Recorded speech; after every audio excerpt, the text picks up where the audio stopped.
Welcome back to the Transportation Sales Tax Program. I'm talking with Richard Turner, and he's with the Charleston County Transportation Development Department. And what he's saying to us is that all of these things that you've heard over the last 20 minutes or so are cost savings. They're ways to help us maintain our road system without having to thousands and billions of dollars. I mean, it's important that we understand that we are saving money here, and it is a cost saver, and it doesn't cost as much, does it? Well, that's the direction we're trying to head. Like I said earlier, we've got price of asphalt is getting higher, and our budget's not getting any higher. Yeah. So we're looking at ways that we can preserve the roads at a lower cost.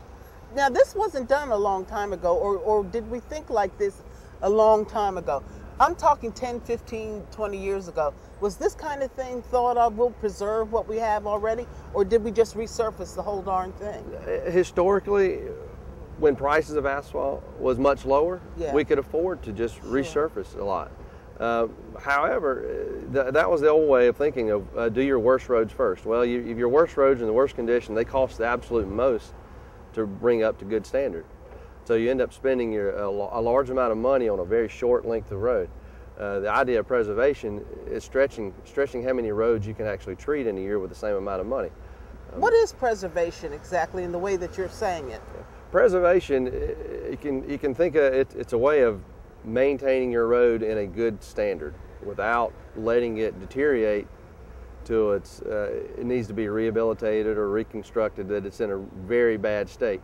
You can do treatments, or you can think of it as one analogy. You could think of it as there's a couple of products out there. There's crack sealing and a fog seal. These are two different types of preservation treatment. That's kind of like if you think about your house.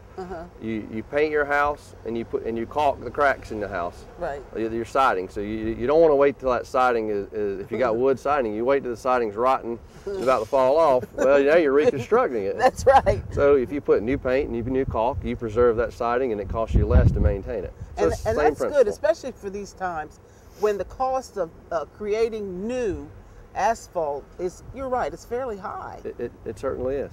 And what goes into the new asphalt anyway? Well, you have various kinds of materials, or you have a lot of different materials. I mean, you have different chemical additives that'll go in there. You have your liquid asphalt. That's the glue that holds your stone, your aggregate together. And you can have a certain percentage of recycled asphalt.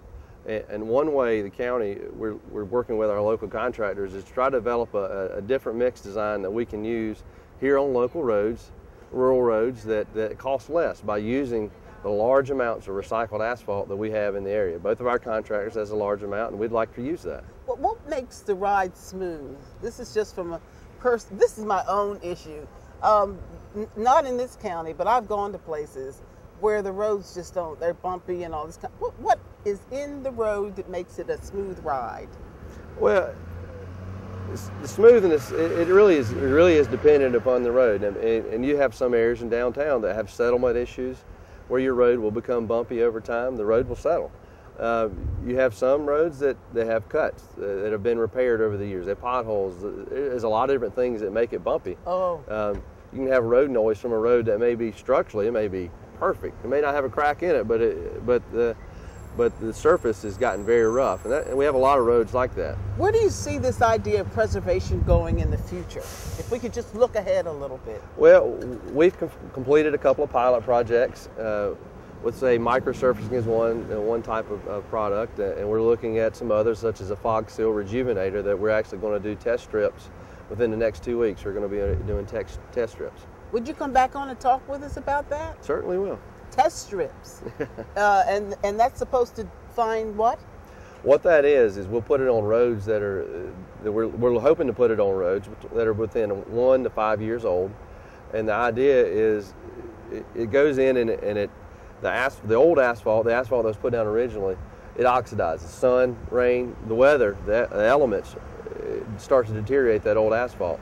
And as that deteriorates, it starts to fall apart or let loose, and it's not as good as it once was. Well, the rejuvenator, the idea of that is you shoot it with this rejuvenator, and it revives or rejuvenates that liquid asphalt so that the road sticks together longer.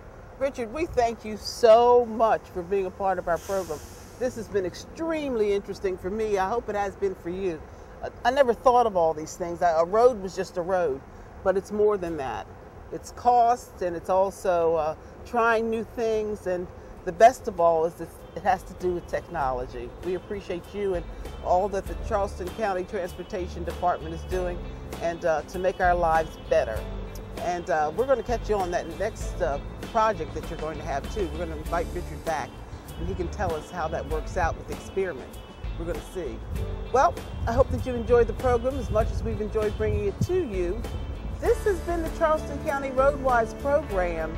I'm Cheryl Harleston. See you the next time.